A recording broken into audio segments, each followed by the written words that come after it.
ma'am. Can you give me an example of basic shape? A square, ma'am. Ma'am, what is circle? What else, Elaine? Square, ma'am. Ma'am? Yes? Rectangle, ma'am. Very good. Okay.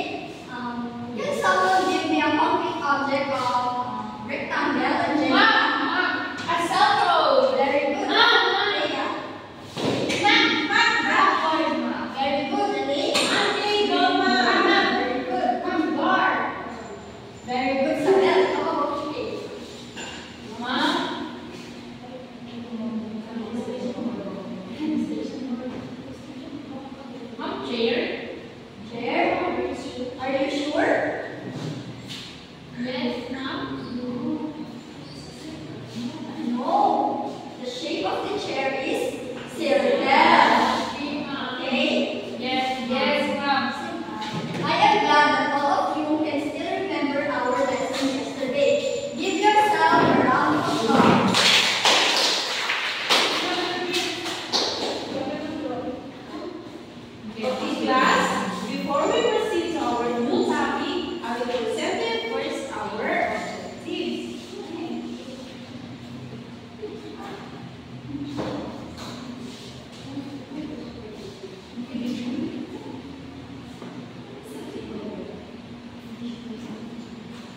ibig sabihin,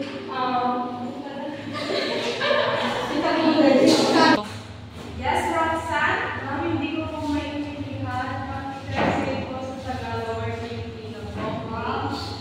Pagkatapos ng lesson or talakayan, ang mga estudyante ay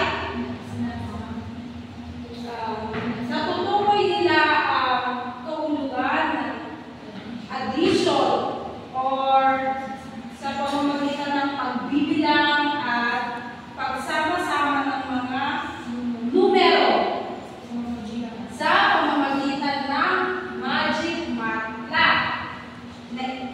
Naipapakita ang importansya ng addition sa pamamagitan ng pagdrawing ng kanilang sagot. Nagpulayan nila ng tama sagot sa ibinigay na addition problem. Did you understand the terminology? Okay. Okay. So, we will now proceed to our new topic.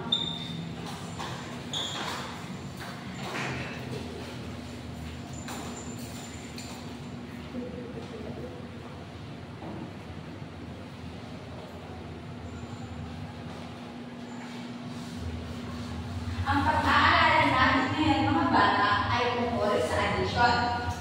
Ating alamin kung ano ba ang ibig sabihin ng salitang addition. Pakibasa na isin. Addition is the process of finding the total amount of two or more numbers. Okay? Ang addition daw ay proseso ng paghahanap ng total ng two or more na numbers. Katulad ng magbibigay ako ng halimbawa.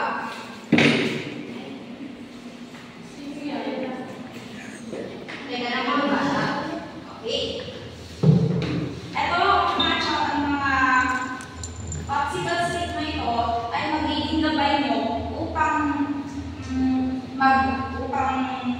matulungan kayo sa pag-aaral ng mga two or more na numbers. Ibibigay ko ito sa bawat isa sa inyo.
binili ni Ana para sa kanyang kapatid?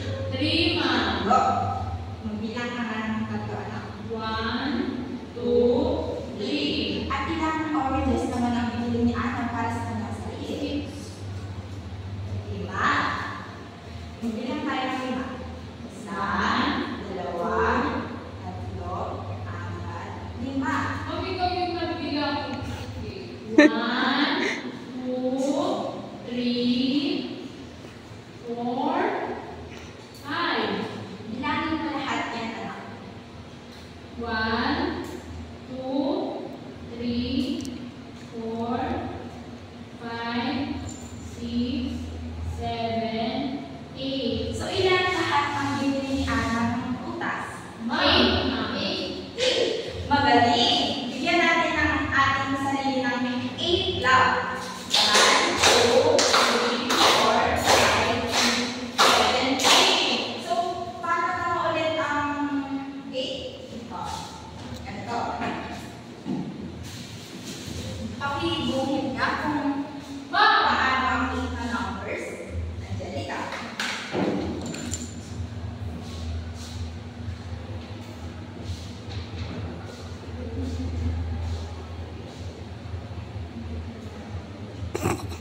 Tama ba si Angelica, mga bata? Yes, ma'am. Ito ay ang number 8. Magaling.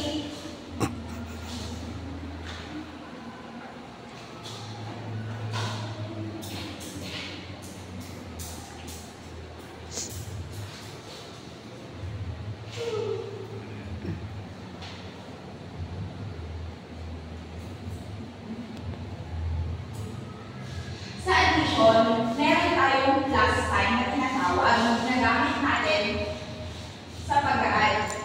Sabihin nyo, asan dito ang plus sign, mga bata? Ma'am, sa gitna. Pakituring, ang pakituro nga, Angelica. Ma'am, ito. Magaling kung ganon. The number we get after adding numbers is called sum.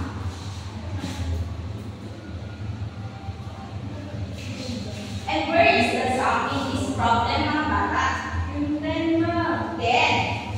So I will give another example for you to understand.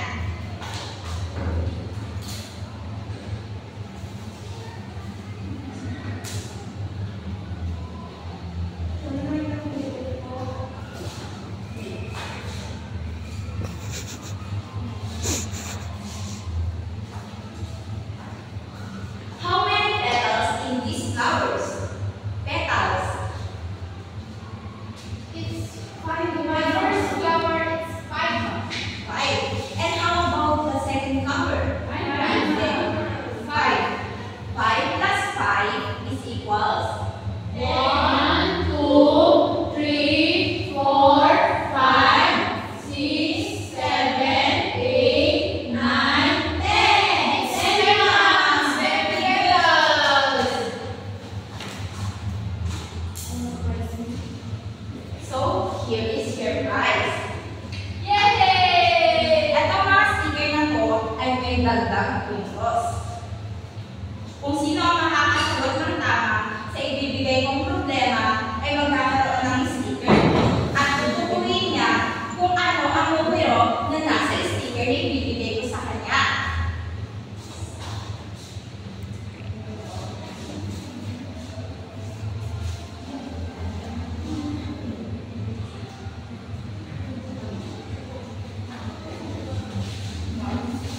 Wait lang, mga bata.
ko ng paaralan.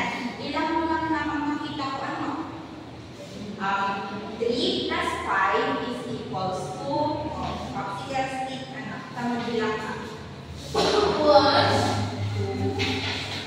3, 4, 5, 6, 7.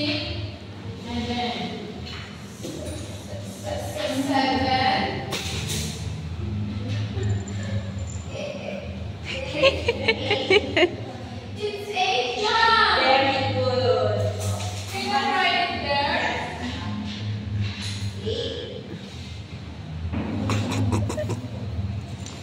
Tapos ilagay mo dito ilang towers ang 8. Towers ka na apple.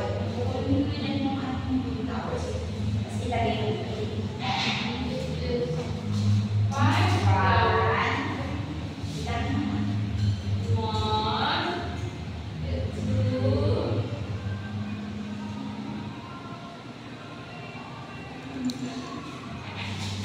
thank you, Christine. 3, 4, 5. Mama, go. 7, 8.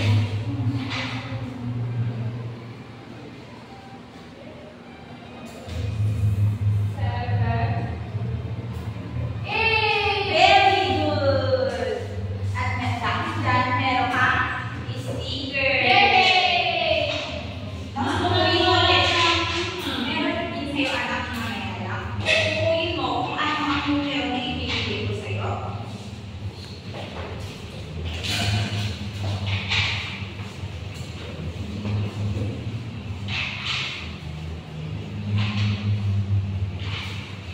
Ibigay mo ito sa iyong kwaderno.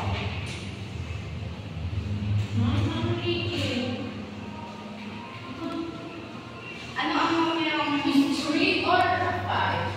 it's 5, anak. 5. At ito naman sa'yo, 8. Mama, check. Mom, Iris. Nag-decide ka na anak kanina. Sandali lang anak ha. Mom, it looks like letter A. No anak. Looks like letter A, but it's not A. It's number. Number 4, Mom. Okay, very good. And at andito naman sa'yo, Roxanne.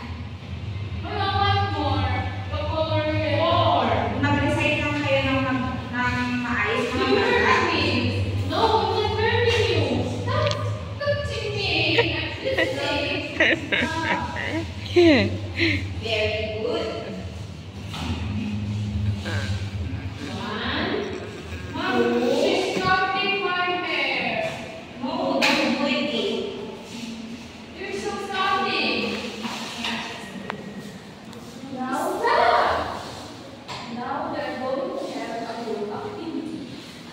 The name of the activity is called Color the Sun. But before we start our activity,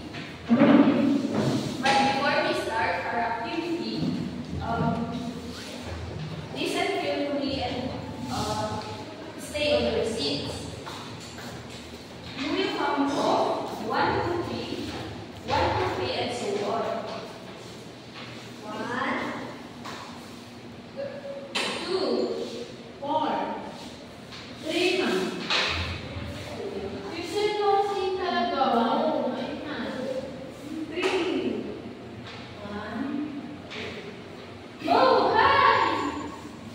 Raise your hand if you are group 1. Group 2. Mom! Group 3. Mom! Group 1 will stay on this side. Group 2 will stay here and group 3 at the back. Oh, you go wait until that. Listen to me first. Okay. Go to your own group quietly and form a circle. Go.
understand.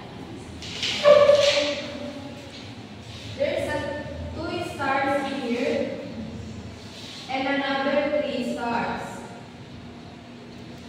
Let's all count together, class. 1, 2, 3, 4, 5. How many stars are there? 5. So that means you will color the correct sum on the choices given and then write the number under the colored pictures. Did you understand, class? Yes, ma'am. So here are your materials. Group 1.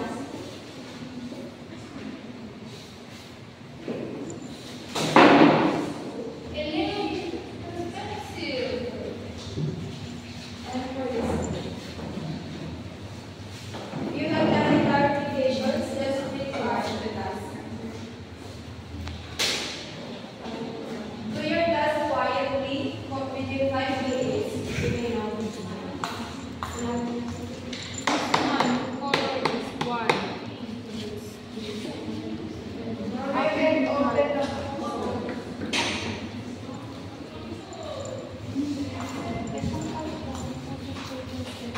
Let's count together.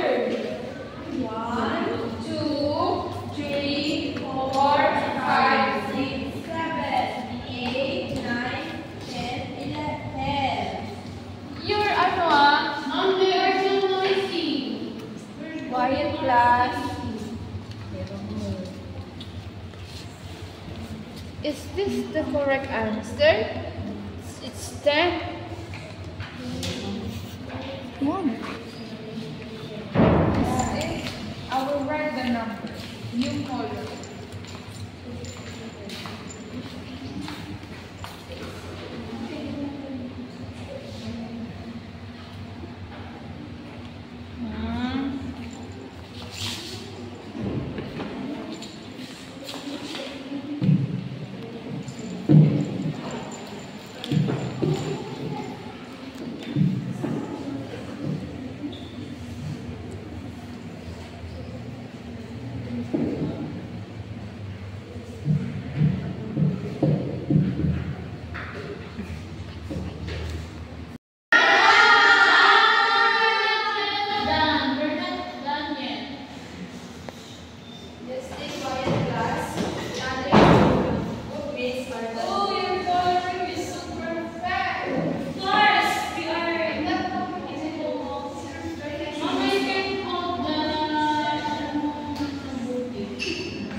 may 2 hearts and the heart of Angelica, the answer is 3 hearts, ma'am. Okay, very good. Let's give them a 5 class.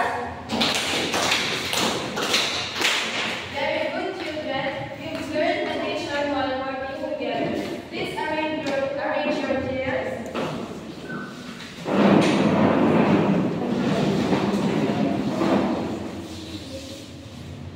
Ngayon mga anak, nakikita ko talaga may natutunan at bago kayo sa ating kalakayan kanina. Pinagmaan ba tayo sa mayong lahat?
What